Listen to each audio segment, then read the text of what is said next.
Buen día a todos. El día de hoy vamos a continuar con nuestras clases de bases de datos. El día de hoy específicamente vamos a iniciar ya la lección o el capítulo que corresponde a Oracle.net.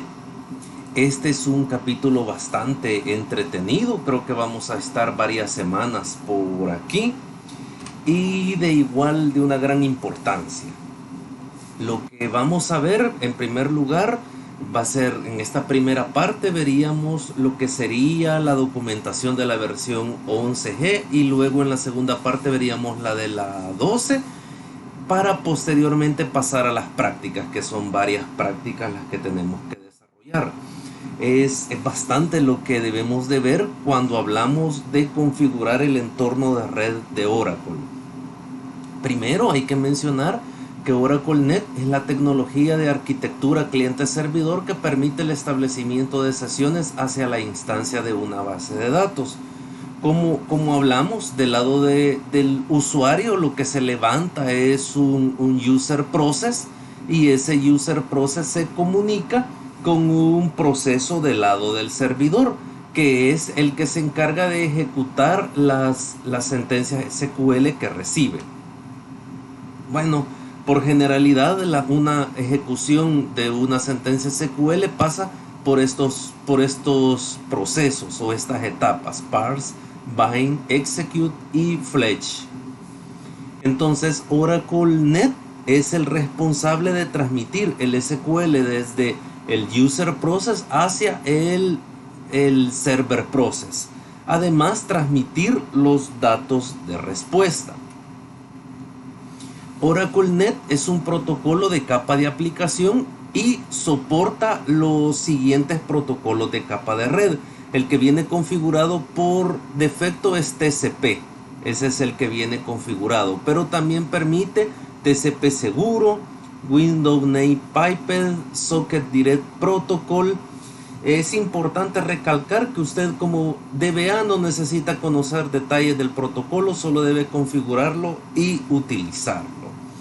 Por ejemplo, aquí nos está colocando una conexión y dice ahí en la cadena de conexión: connect, Scott es el usuario, pleca, tiger es la contraseña, @orcl11g. Entonces, ¿qué está indicando el ORCL11G? Lo que está indicando es que eso se utilice, que esa como tal es una cadena de conexión y que debe interpretarse, obviamente, indicando el protocolo, indicando el host, indicando el nombre del servicio si es necesario también. Vaya. En primer lugar, aquí nos indica que un dato importante a saber es el Oracle SID. Ese es un elemento importante a saber, y que eso se almacena en una variable, tal como la vemos ahí, Oracle-SID. En nuestra instalación, recuerden que nosotros sugerimos que se le colocara ORCL a este identificador. Y además, ahí está el nombre de la instancia, que lo han sacado de la variable $instance. De esta vista han sacado el nombre de la instancia. Aquí tenemos de nuevo cómo se puede obtener, tanto en Linux como en Windows. Bueno, entonces viene de nuevo la pregunta: ¿qué significa ese @orcl? ¿Qué es lo que significa el @orcl? Pues esto lo que significa es una resolución de nombres. Vendría a ser similar a lo que nosotros conocemos como un DNS, que luego traduce a la dirección IP. Así sucede en el caso de Oracle. ORCL es una cadena que se va a resolver. ¿En qué se va a resolver? Debe resolver el protocolo que se va a utilizar, la dirección IP del listener, el nombre de la instancia, el nombre del servicio. Eso es todo lo que debe de poder resolver la cadena como tal. El listener dice corre del lado del servidor y utiliza uno o más protocolos para monitorear uno o más puertos y atender así las peticiones.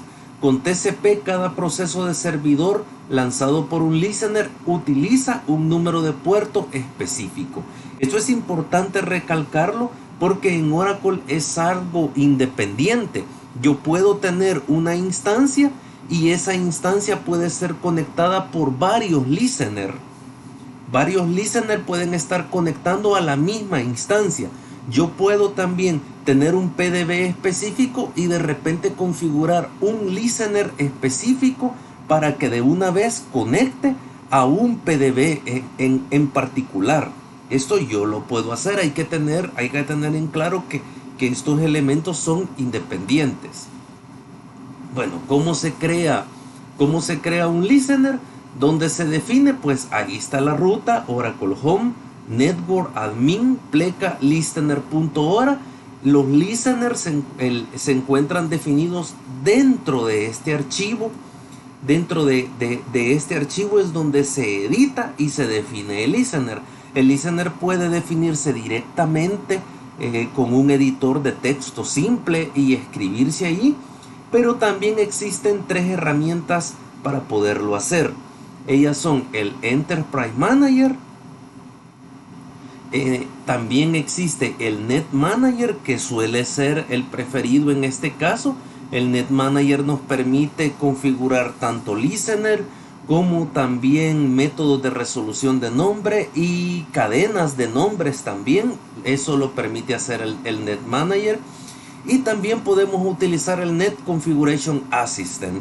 Si se recuerdan, en la instalación estuvimos viendo el Netca. Estuvimos viendo la interfaz y así fue como configuramos nuestro listener utilizando el Netca. Este es un ejemplo de una configuración típica de un listener. Ahí dice listener igual y luego indica el protocolo, indica el host, indica el puerto. Tenemos otro listener también registrado que se llama list2, que tiene siempre TCP, indica el host, está escuchando por otro puerto, por el 1522. Como ven, es bastante sencillo, es bastante simple. Aquí tenemos otro ejemplo de un listener configurado. Ahí está principalmente la entrada listener. También tenemos el SID list listener, porque aquí hay un registro de listener por medio estático, no por medio dinámico, pero eso lo vamos a ver nosotros más adelante. Lo importante es que ahí podemos ver la entrada del listener por defecto, que se llama listener, y que tal como ustedes observan, dice el protocolo, ahí está marcado el protocolo y dice el host y el puerto por el cual va a estar escuchando. Esta es la información importante. Eso era abriéndolo directamente, abriendo el archivo listener.ora. Aquí tenemos el Net Manager. Observen la configuración del Net Manager. Ahí está, de nuevo.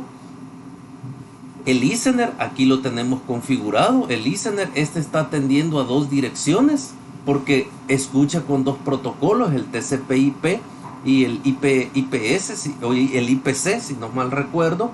Pero el importante es que hasta el TCP/IP, el nombre del host, que aquí lo tenemos, y el puerto al cual esté escuchando. Y además, aquí él tiene registradas dos service name, dos nomenclaturas de servicios, donde tiene la cadena ORCL y tiene la cadena ORCL Connection Data, que obviamente estas cadenas se van a resolver.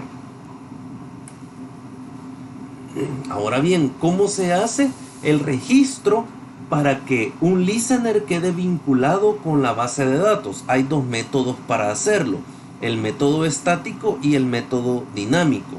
En Oracle, desde la versión 10 en adelante, ya viene registrado como dinámico, de forma que hay un proceso que se encarga de registrar automáticamente esto. Pero veamos el registro estático.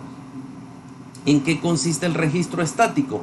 en que hay que indicar ciertos parámetros en el archivo de listener. Hay que indicarlos. Uno de los parámetros es el SID. Aquí viene el SID listener, es el que debe registrarse. ¿Y qué es lo que registra? Observen que registra el home, o sea, la ruta donde se encuentra nuestra base de datos, que aquí está de bhome 1, y además registra el nombre, el ID de la base de datos, que es ORSL. Al hacer esto es que estamos haciendo nosotros un registro estático, estamos registrando ese listener a la base de datos. Pero el método preferido es el registro dinámico. Este método lo que utiliza son unos parámetros de inicialización, el parámetro llamado local listener, aunque también puede registrarse un listener remoto, es el que va a definir esto. Además de local listener, debe definirse los parámetros correctamente de service names y de instant name, de tal suerte que así el registro se va a hacer de forma dinámica.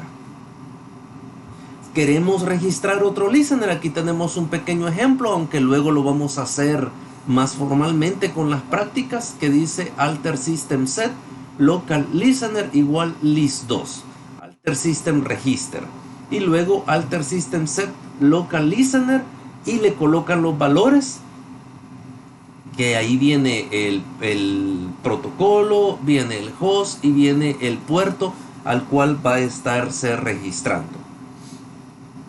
Ahora bien, existen algunos métodos de resolución de nombres que sirven para establecer una sesión entre un proceso de usuario y una instancia, y que ya vimos que utilizan una cadena, que esa cadena como tal resuelve la dirección del listener, el protocolo, el nombre del servicio.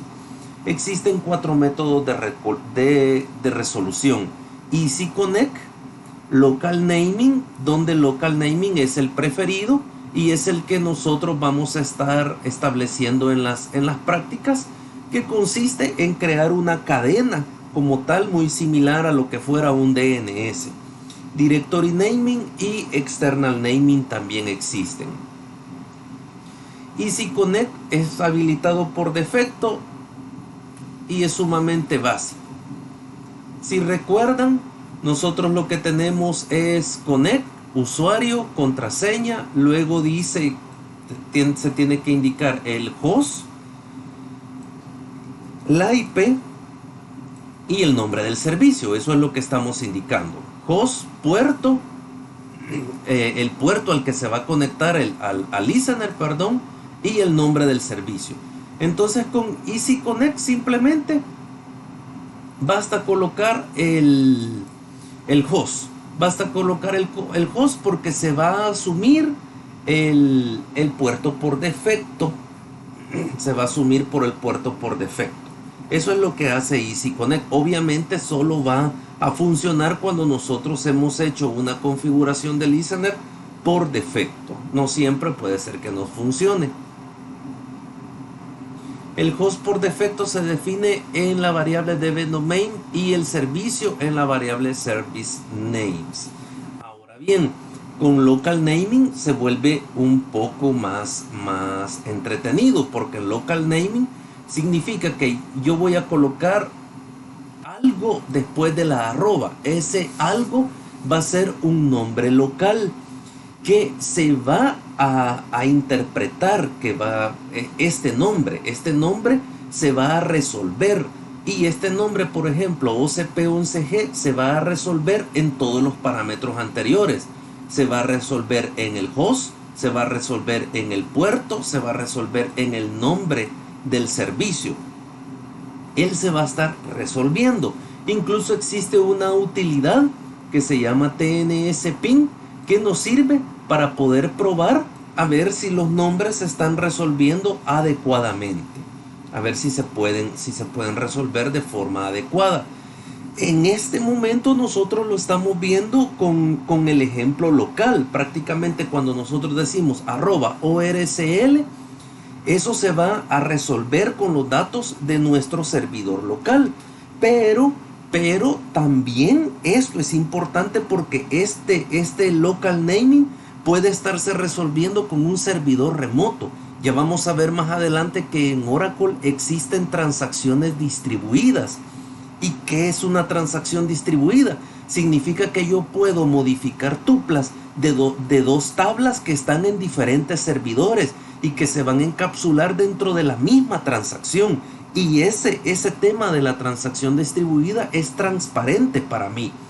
Oracle inició con este concepto que hoy en día también lo tienen algunos otros gestores, pero lo tienen levemente, no así como el nivel que Oracle lo maneja. Y por eso es importante esta configuración del local naming. Dice acá que el usuario genera un alias, el cual se redirecciona a una dirección de red completa, indicando protocolo, dirección, puerto y servicio.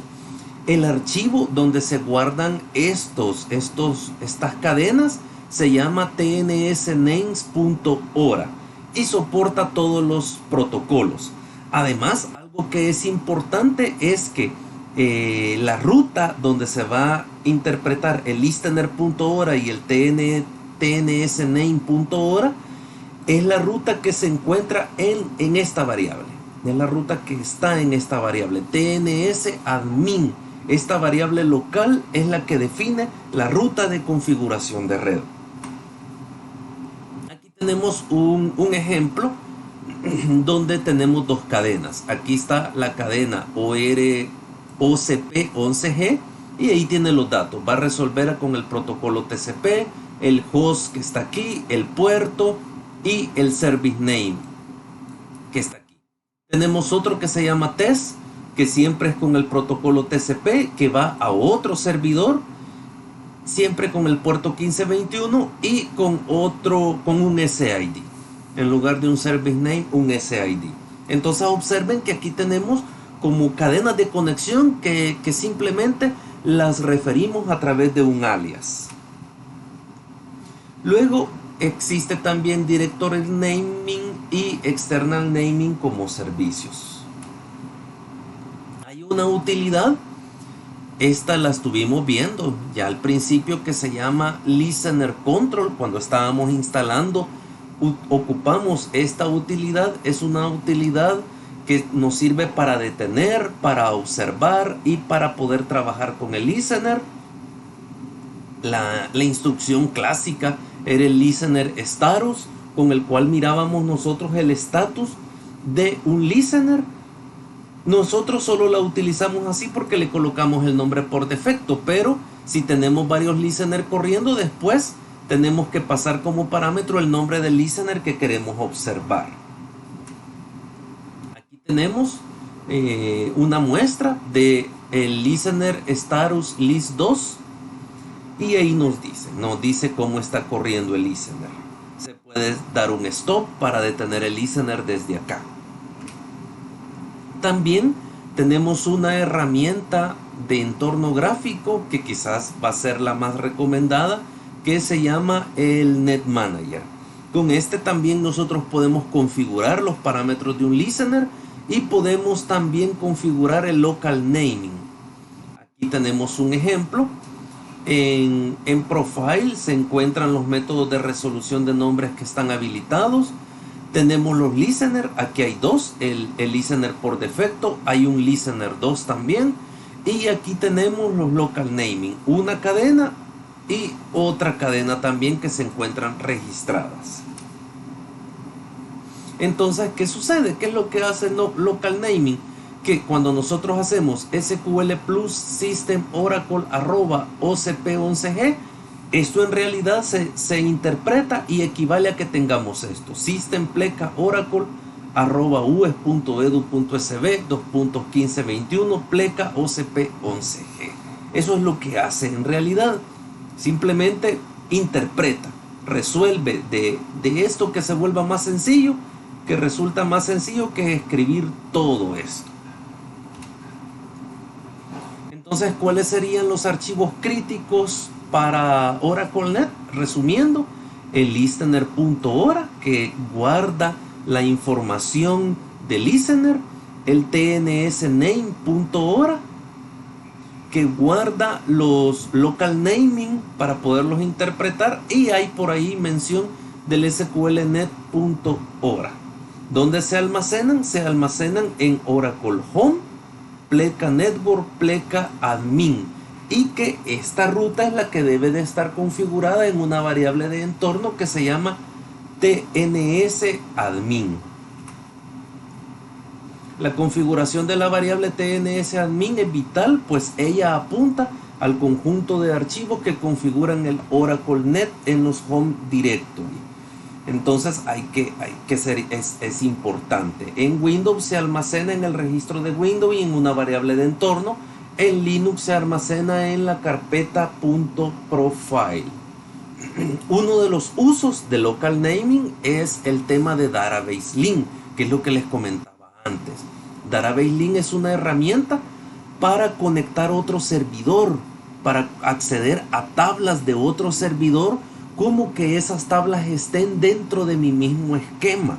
No sé si logran ver lo increíble que significa esto. Significa que yo puedo tener en mi esquema tablas de otro servidor y tratarlas y accederlas como que estén dentro de mi mismo esquema, de tal suerte que, por ejemplo, en una transferencia bancaria todo se va a encapsular dentro de la misma transacción. Esta es una enorme ventaja.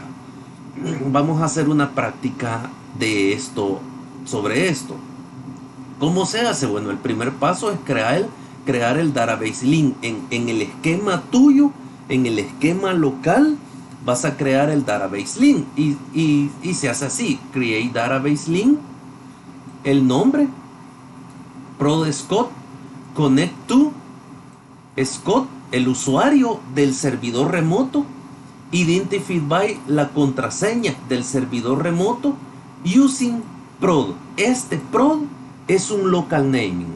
Este prod es una cadena de conexión que va a resolver servidor, protocolo, puerto, service name. Él lo va a resolver de tal manera que se va para allá.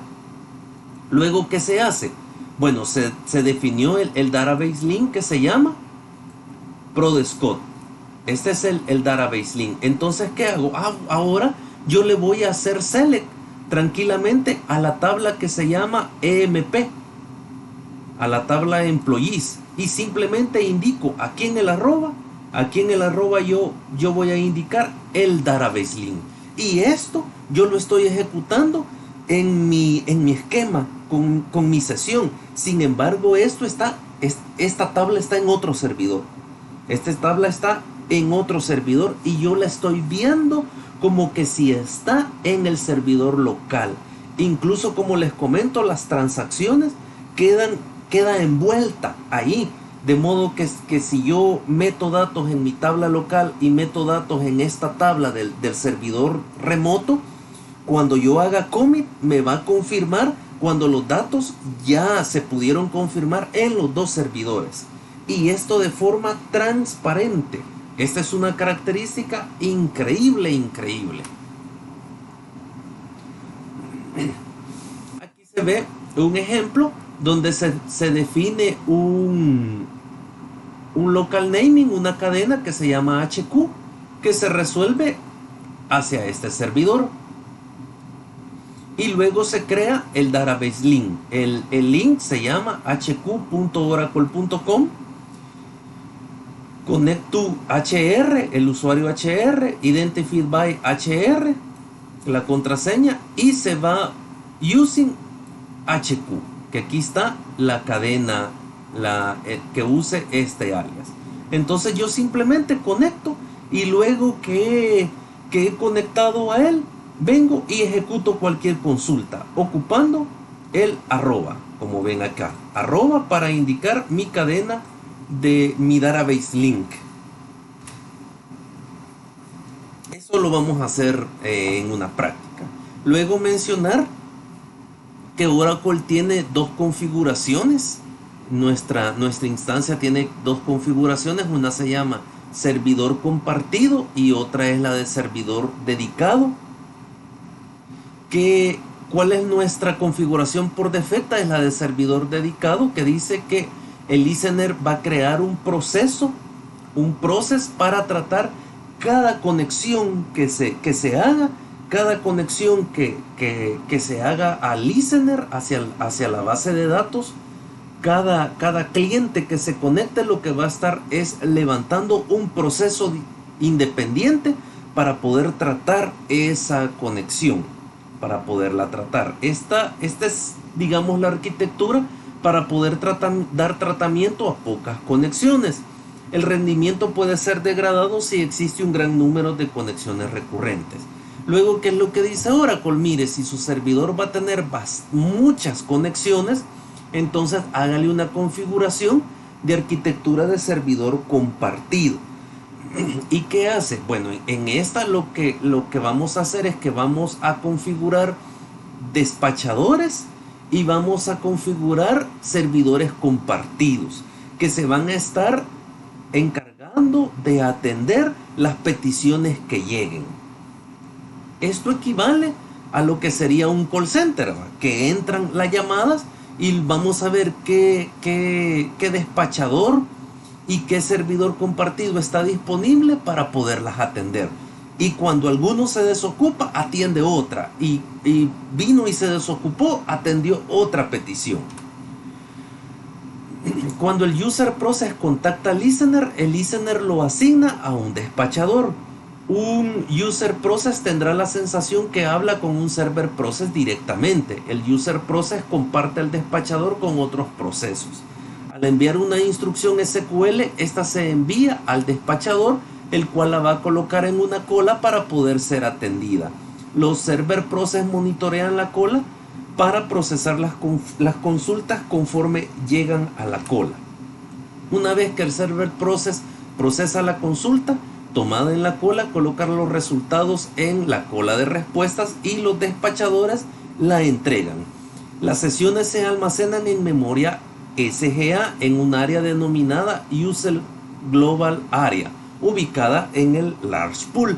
Esta es una configuración especial que se hace a la instancia para que Oracle permita poder atender más peticiones.